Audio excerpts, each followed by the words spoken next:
Have you ever sat in a room full of your own family and felt like you were quietly drifting somewhere far away? Music, even though your body was right, there at the table, it's a strange kind of silence.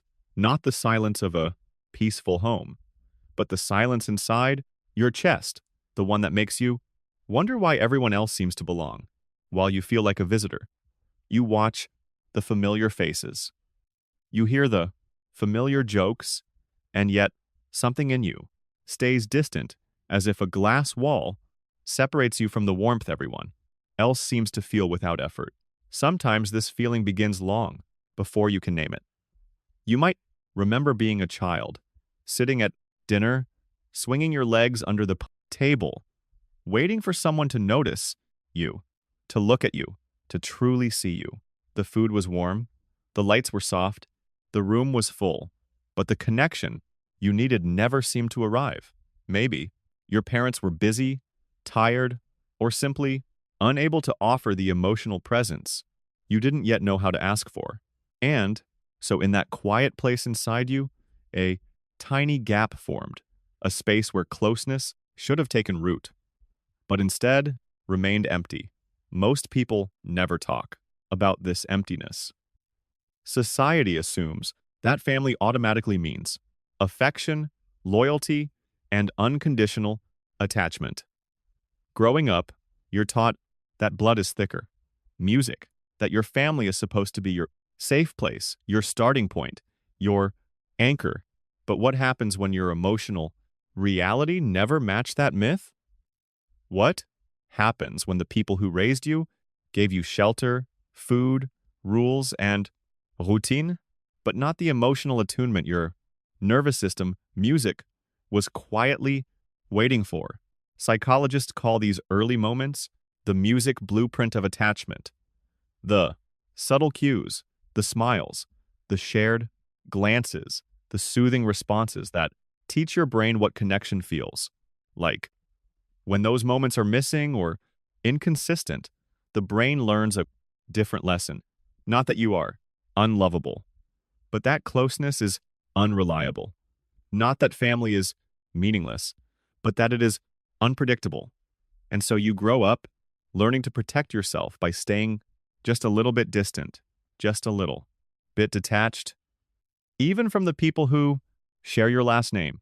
This distance isn't coldness. It isn't cruelty. It's a survival pattern, a shield made long before you understood what you were protecting yourself from. You didn't choose it. Your nervous system shaped it for you. And now, as an adult, you may find yourself wondering why you can sit in the middle of your own family and still feel alone. So, the real question becomes, where did this pattern begin? What happened in the quiet rooms of childhood that taught you to feel safer at a distance rather than close enough to be hurt? Have you ever wondered how a house can be full music of people, full of noise, full of routine, yet still feel like an emotional dessert?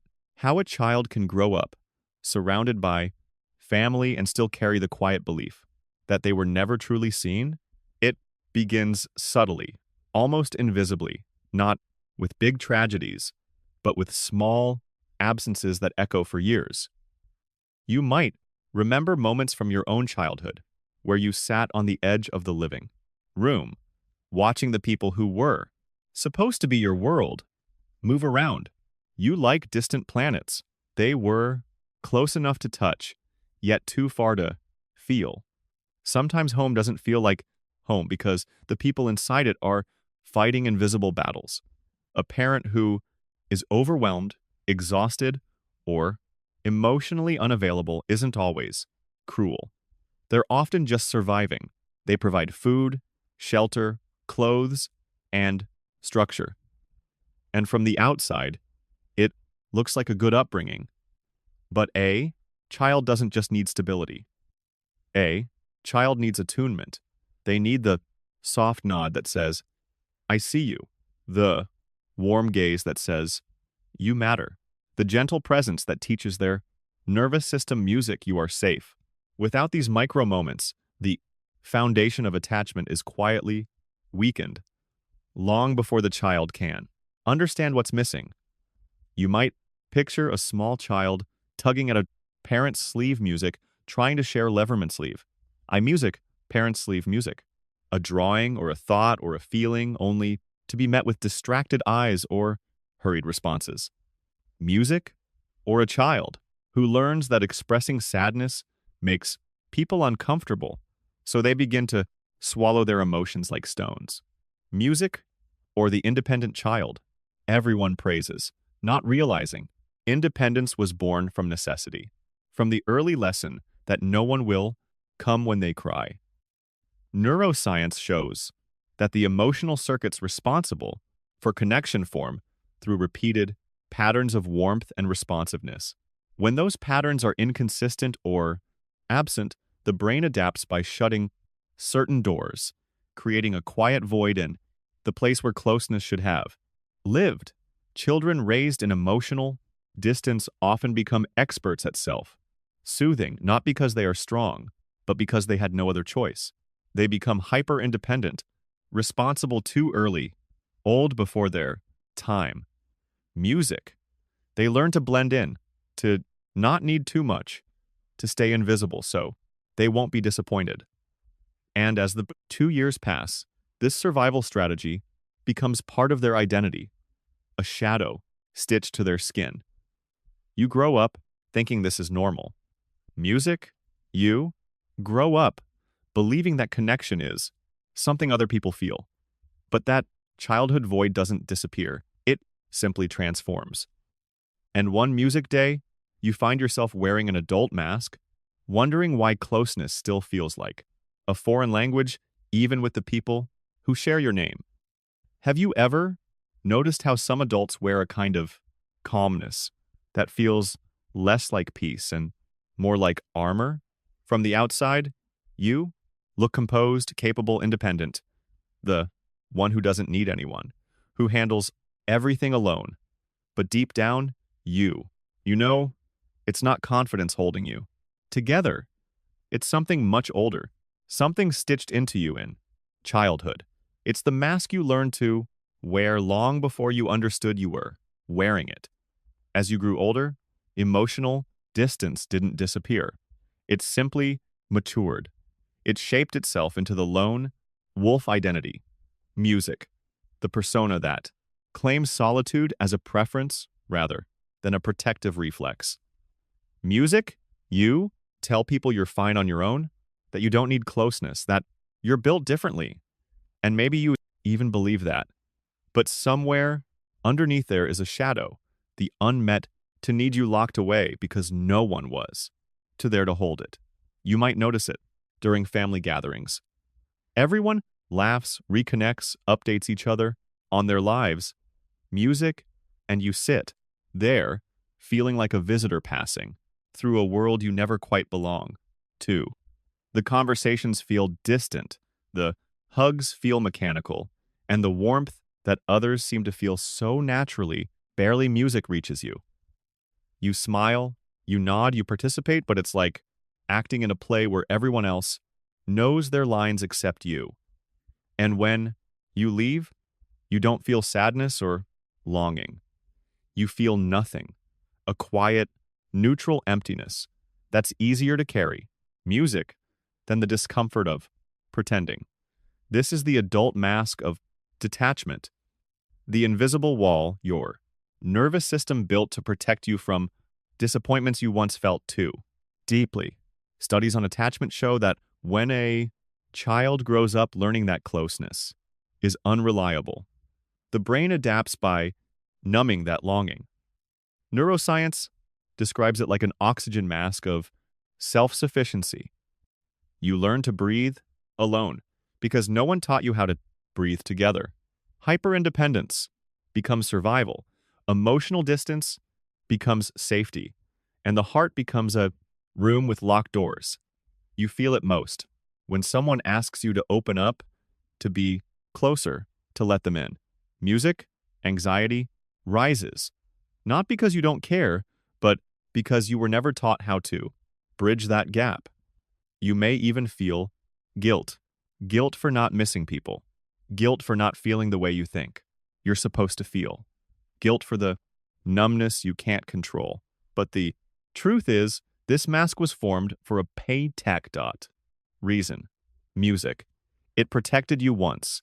It kept you standing when connection felt dangerous.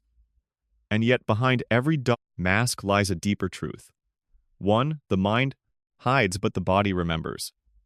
A truth that begins to unravel once you understand the science behind the walls for you carry. Why does the heart stay quiet, even when the people around you expect it to speak? Why does closeness feel like a foreign language? One, your body doesn't instinctively know how to pronounce. The answer isn't that you're cold or broken or incapable of love. The truth is far more scientific and far more human. Your brain learned patterns long before you had the words to describe them.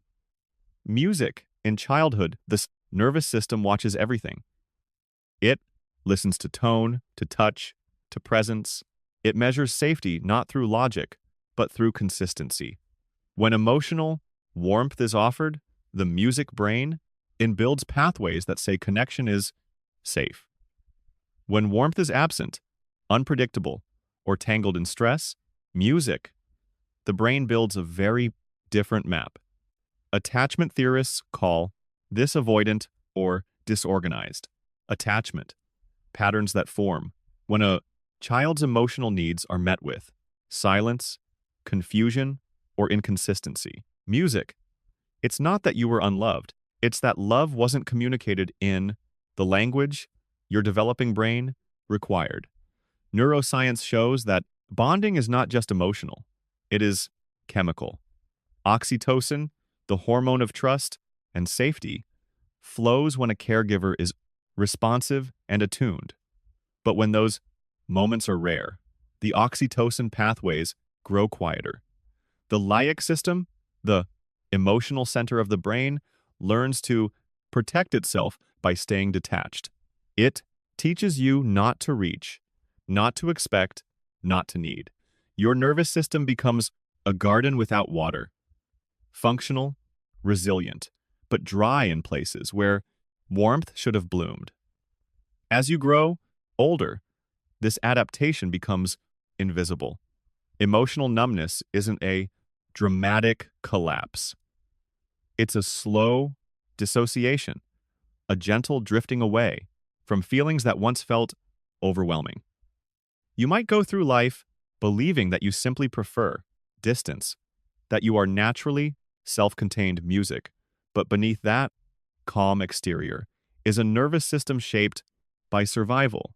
Emotional detachment is not a flaw. It is a safety mechanism. It is the brain doing exactly what it was trained to do, protect you from the pain of unmet music needs. This is why family closeness feels different for you than it does for others. When someone reaches out, your body doesn't respond automatically. Music, when someone expects affection, your heart doesn't light up on command. You are not defective. You are conditioned. You are the result of a childhood where the emotional environment taught you to rely on yourself. And your brain, loyal to its early training, continues to shield you even now. But every adaptation carries a shadow. And while detachment once kept you safe, it also takes something quietly precious in return. Behind the protective numbness lies a deeper cost, a cost you may not fully see until the silence inside you begins to echo. Have you ever felt like you were standing inside your own life, yet somehow watching it from a few steps away? It's a strange ache, not sharp, not explosive, but quiet, almost polite. Music. A kind of suffering that hides under your ribs where no one can see it. Emotional distance begins as protection, but over time, it becomes something heavier, something colder, something that makes you feel like an alien in the place where you are supposed to feel safest. You feel it most during moments that should be intimate, a family, dinner, a birthday, a conversation that everyone else seems to find meaningful. You sit there, present but disconnected, listening but not absorbing music, participating but never fully entering. The emotional warmth others seem to swim in effortlessly. You become the ghost at your own family table. Music, visible, functional, but untouchable. Their laughter reaches your ears, but not to your chest. Their affection brushes past. You like wind against a window, felt only for a moment before disappearing. The hardest part is the paradox. Music. You want belonging. You crave connection. Somewhere deep inside, there is a quiet longing for home. Not the physical place, but the emotional one you never had. And yet when closeness approaches, your body freezes. Your heart wrapped in winter for so many years does not fall on command. It stays cautious, silent, waiting for a danger that no longer exists, but still feels real. Neuroscience calls this emotional inhibition. The brain's old fear, rewriting the present. But to you, it simply feels like something is missing, something broken, something you can't force into being, no matter how much you try.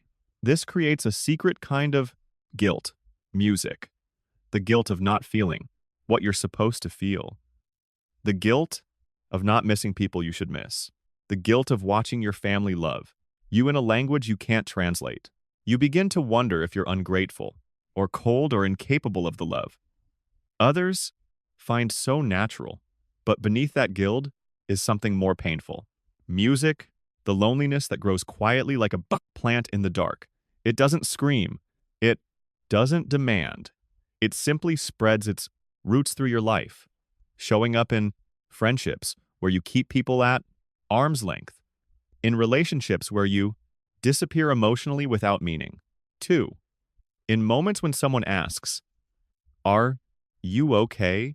and you have no real answer, detachment saved you once, but now it isolates you and the world around you with its myths of unconditional family, warmth, its assumptions about how people should feel, its pressure to be close, only deepens the wound. Because nothing hurts more than being misunderstood by the very people who insist they know you best. And this is where society plays its part, shaping expectations, masking wounds, and turning silence into a burden you quietly carry. Have you ever noticed how the world speaks about family as if it's a universal language everyone is born? Music, knowing how to speak, as if love, loyalty, and closeness arrive pre-installed in your heart the moment you enter the world. Society whispers rules into your ears before you're old enough to question them. Family comes first.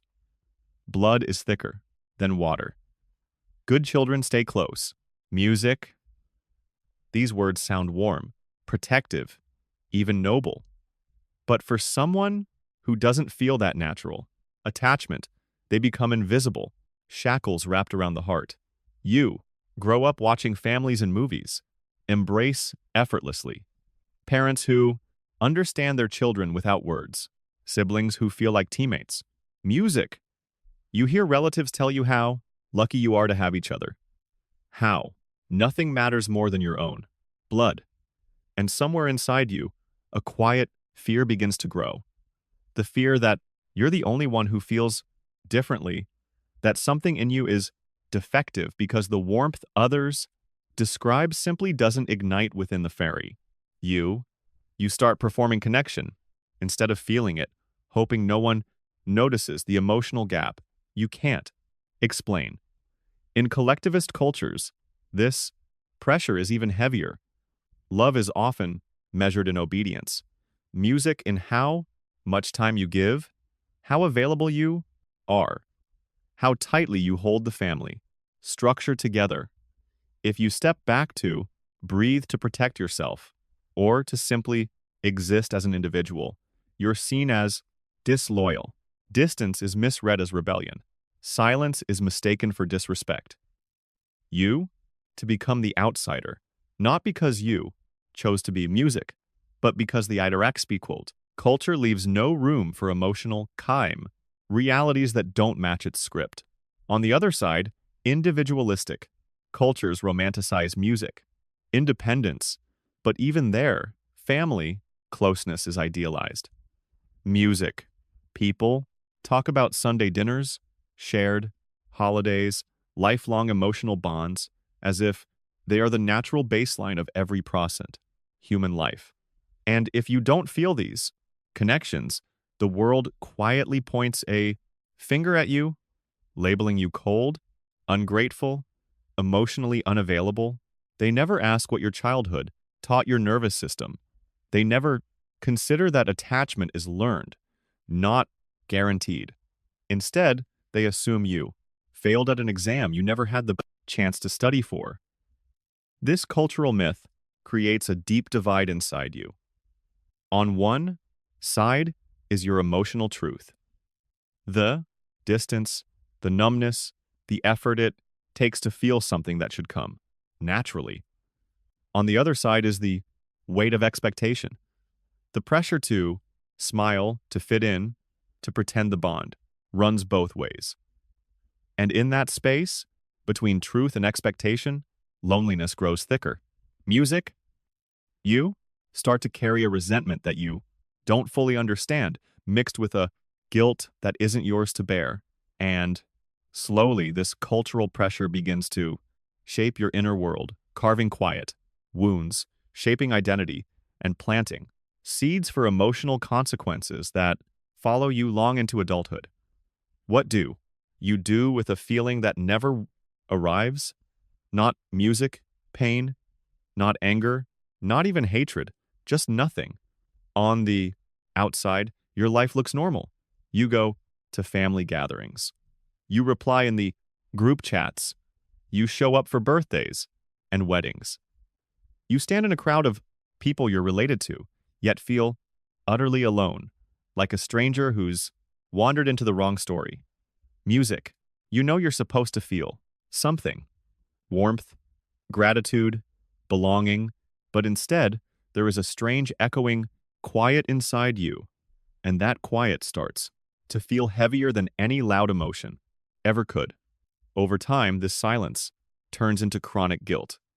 You tell yourself, they're not perfect, but they're still my family. I should feel more. You remember moments where they helped you, supported you, or simply stayed. And instead of gratitude, you feel a hollow pressure in your chest, as if your heart is failing an exam it was never prepared for. The guilt is not just about what you don't feel. It's about who you think that makes you. Music? You start to wonder if you're ungrateful, unloving, or fundamentally wrong in some way that can't be fixed. E maggiore di music is greater than is greater than. This guilt mixes with anxiety every time family expectations appear. A phone call you don't want to return. A visit that drains you before it even begins. Music. A conversation where someone says you never come around anymore. And you don't. I know how to explain that your distance is not rebellion. It's self-preservation. Your nervous system remembers the emotional static of your childhood, the lack of attunement, the constant pressure to be someone you couldn't be. So your body tenses, your mind rehearses, excuses, and your heart retreats further into its quiet shell. Emotional suppression becomes your default setting. You swallow your discomfort, your confusion, your resentment. You smile in family photos, while a storm brews inside, unseen and unnamed. That storm doesn't vanish when you leave the room. It follows you into the rest of your life. It seeps into friendships, making you hold people at a safe distance.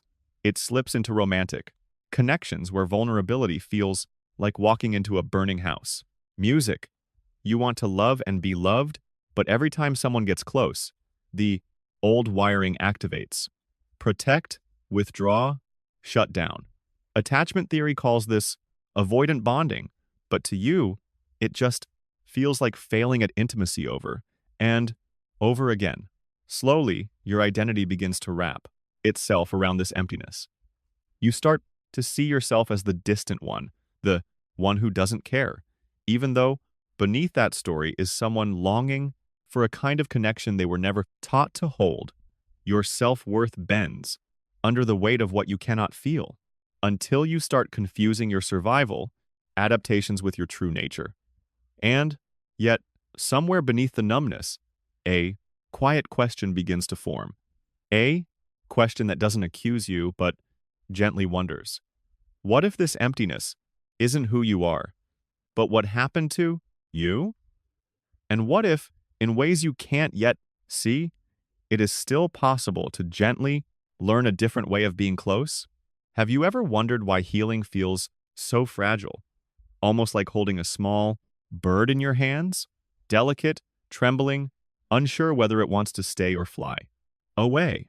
After years of emotional distance, closeness isn't something you can force. It's something you learn the way you once learned to walk, slowly, awkwardly, with steps that don't always make sense. And maybe that's the hardest truth to accept, that your heart isn't late or broken. Music. It is simply learning a language it was never taught. You might notice the beginning of this shift in the smallest moments. A quiet evening when you allow yourself to feel a flicker of warmth for someone without shutting it down. A conversation where you let a little honesty slip through the cracks in your armor. Or maybe it's the sudden realization that you're tired of being the strong one, the distant one, the one who never needs anything from anyone. Healing often begins with exhaustion, with the quiet whisper that you don't want to carry the mask forever. Psychologists call this process emotional awareness, the slow, gentle practice of noticing what you feel before judging it, burying it, or running away from it. It might look like acknowledging the loneliness you've denied for years, or recognizing that the resentment you carry isn't cruelty. It's the shadow of a childhood where you weren't given what you needed. The nervous system doesn't unlearn survival overnight, but every moment of awareness is a new path forming in the brain, a soft rewiring that makes connection just a little less frightening. Some people find healing in repairing, becoming the adult they needed when they were young. It might mean speaking kindly to yourself, setting boundaries that protect rather than isolate, or learning to receive care without feeling weak. Others find it in chosen family, the friends, mentors, or partners who offer the warmth their childhood lacked. Music. There is no rule that says love must come from blood. Sometimes the AGO, safest home, is the one you build later in life. Music. Brick by brick, heart by heart. And closeness doesn't need to be dramatic to be real. It can grow quietly like a garden, learning how to accept sunlight after seasons of cold. You don't have to suddenly love your family more. You don't have to force feelings that refuse to appear on command. Healing is not about manufacturing attachment. It is about understanding yourself deeply enough to know what you can offer, what you cannot, and what you are still learning. And as you take these gentle steps toward connection, another truth begins to emerge, a truth that leads you toward the final realization of this journey. Sometimes the heart finds its home not in where it began, music, but in where it finally learns to breathe. Have you ever considered that the word family might not mean the same thing to every point one? Heart? Some people speak of home the way others speak of sunlight, warm, effortless, a place they return to without thinking. But for you, the idea of home might feel more like a question than an answer. A place you were born into, but not a place where your soul ever learned to rest. And that truth, whispered quietly inside you for years, does not make you broken. It makes you honest. There are people who believe love is automatic, that blood creates bonds stronger than experience, stronger than history, stronger than pain. But The heart does not follow rules written by culture. The heart follows safety. The heart follows presence. The heart attaches where it is held, not where it is told to belong. You might remember times in your life where a stranger was kinder to you than someone who shared your last name, or moments when a friend understood your silence better than family understood your words. And in those moments, you discovered a different kind of truth. That connection is chosen, nurtured, earned, not inherited by default. Some people are born into houses where love is spoken fluently. Others are born into houses where emotions are foreign languages. No one ever taught. And if you grew up without the emotional scaffolding that creates closeness, your heart adapted in the only way it knew how. It protected itself. It learned distance. It built a quiet room inside you where nothing felt safer than feeling too much. But even then, somewhere beneath the numbness, a seed remained. The possibility that one day you could find or build a home where your heart could finally exhale. Philosophers often say that we spend our adult lives trying to heal the childhoods we never understood. Neuroscience echoes this, showing that attachment is plastic, that the brain can learn new emotional patterns long after childhood ends. Music? This means that family is not a fixed destiny, but an evolving landscape. You are allowed to create a circle of people who feel like warmth. You're allowed to let your heart attach slowly, carefully to those who treat you with gentleness. And you're allowed to step back from relationships that drain your spirit, even if they are tied to you by blood, because family is not always where you start. Sometimes family is where you finally feel safe enough to stop running from yourself. Sometimes home is the friend who listens, the partner who stays, the mentor who sees you, or the community where your silence is understood instead of questioned. Music, and maybe the deepest truth of all, is this: attachment is not destiny. It is a journey. And your heart, no matter how distant or tired, is still capable of finding the place where it can finally rest.